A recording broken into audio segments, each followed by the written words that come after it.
Good morning, Nystrom, and happy Tuesday. Now, today is not just any Tuesday, it's Election Tuesday, and that's kind of a big deal.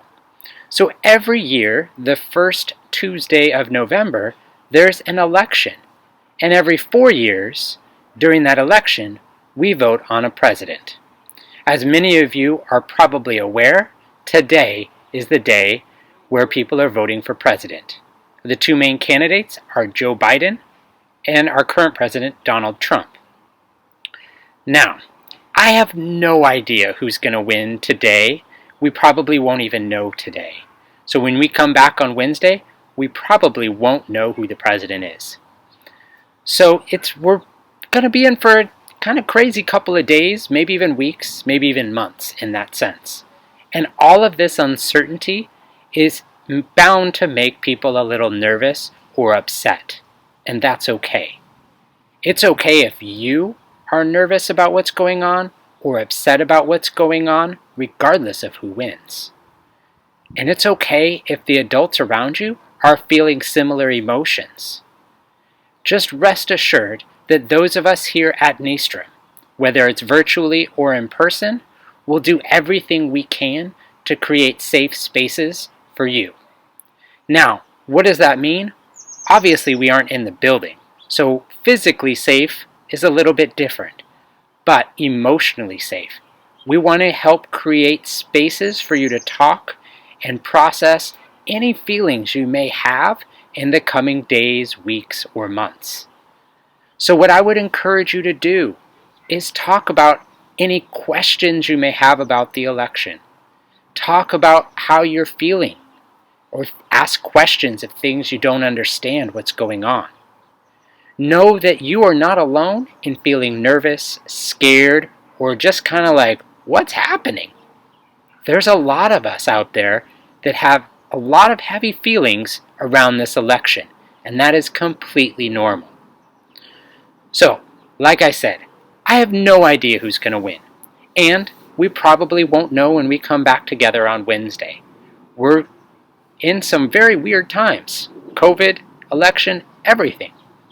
But trust me when I tell you that everyone here at Nystrom will do everything we can to support you and your family. Just please reach out if you need any support, you need someone to talk to, or if you have questions. And please stay safe. Back by popular demand are our pictures about what happened, all tied to curiosity. So let's take a look at this one. And this one is full of hope and looks very positive, which I think is so important as we head into Election Day. So I ask you this: what's going on in this picture? What do you see that makes you think that? And what more can you find? Finally, a fun little riddle. David's parents have 3 sons. Snap, crackle, and what's the name of the 3rd son? Makes me think of a Rice Krispie treat. And as I mentioned in the opening, it is Election Day. And so I would urge you and ask you that on this day, you really focus on our core values of kindness and hope. Kindness is about showing that we care about others by being nice to them, helping them, and treating them the way they want to be treated. This is an important day to really show kindness to people. And probably tomorrow as well. People are stressed, people are nervous, some people are scared. This election has a lot riding on it, and it's been a long couple of months to get to Election Day.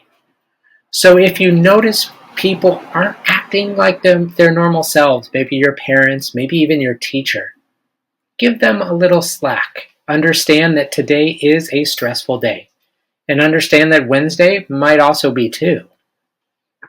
And also hope. We haven't talked as much about hope yet this year, but hope is all about having something to look forward to. And that, at the core, is what an election is all about. And that is so pivotal to our country. So, at the core, an election is all about hoping for a better country and working towards that. And even though different candidates may have different ways of getting there or different viewpoints, that is really what it's all about. And so I would urge you today, as you learn more about the election, and tomorrow and in the days and weeks to come as we learn about the results, to really hold on to some hope. Even if the results don't go the way you may have wanted, there is still hope, and more importantly, you have the support of all of us here at Nystrom. So next, I wanted to show you a short video which really breaks down what the election process is all about.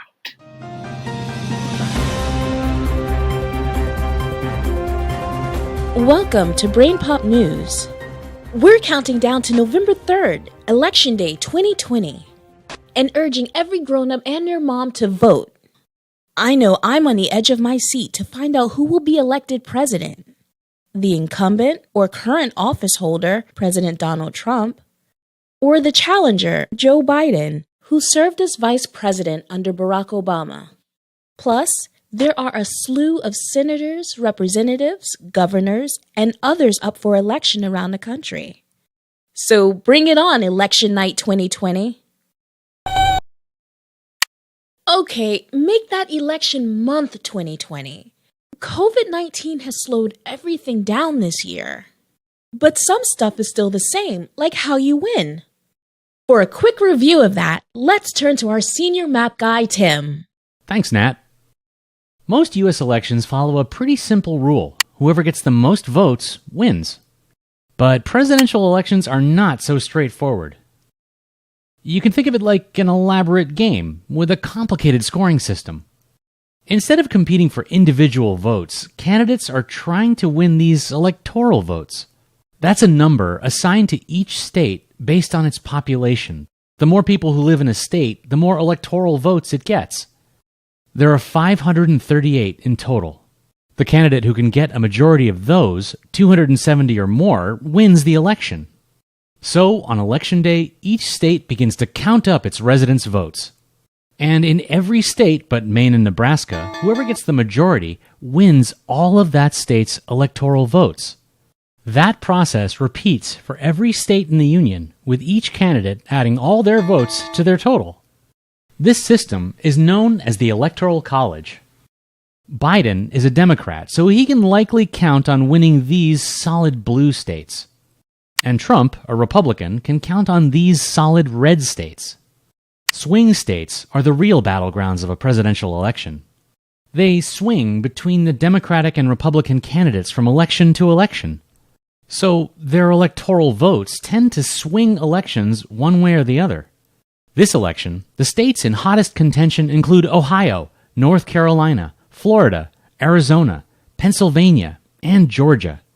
Their electoral votes are most likely to swing the election. You can learn way more about the path to the presidency in our presidential election topic. But Nat can tell you more about election night. Thanks, Tim. On Election Day, voting sites close in the evening. Times vary state to state.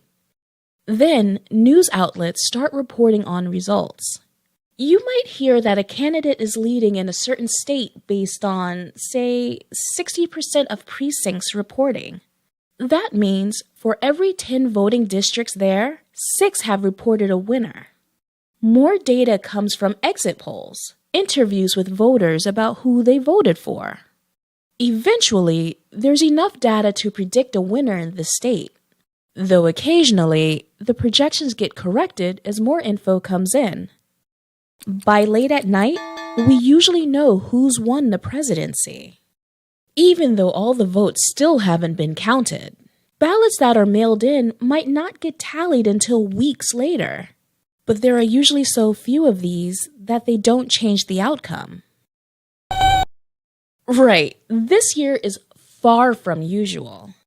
Because of the pandemic, lots of people aren't voting in person. They're voting by mail.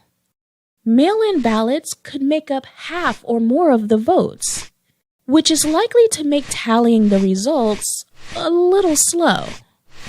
Depending on how close the race is, it may take a long time to determine the winner, like days or even weeks. since, for starters, lots of ballots will still be coming in after Election Day. In a lot of states, mail-in ballots don't have to be received by Election Day.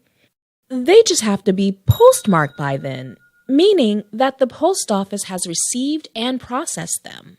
And in some states, officials aren't allowed to start counting mailed ballots until Election Day. It takes time for election workers to open envelopes, flatten out ballots, and verify voter signatures.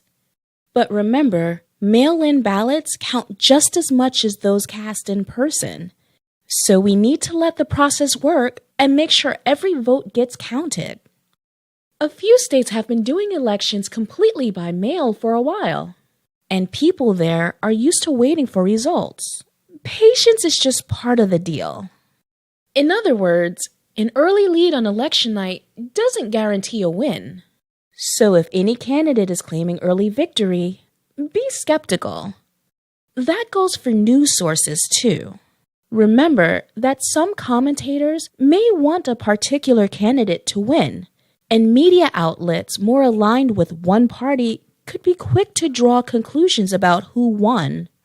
If that gets shared around enough, it could create a false narrative and damage the public trust in the election. If you're looking for a really reliable projection, go to the Associated Press. They're an independent cooperative made up of thousands of reporters. Bottom line is, even though this year's election is kind of different, even if the results take a while to come in, when all is said and done, the results will be just as rock solid as any other year. And newsflash, this stuff really matters. The president and other elected officials make decisions that have a big impact on your life, from education to immigration to policing. So please remind the adults in your life to vote. Pretty please. Oh yeah, we gotta run. Moby and I are driving people to the polls. Thanks for joining. Hello? Am I still on? This isn't very professional. That is it for today. Remember those 4 B's. Be responsible, be respectful, be safe, and be honest. And can I just say again, in these crazy, crazy times, as we head into Election Day, please stay safe. Have a great day or not. The choice is yours.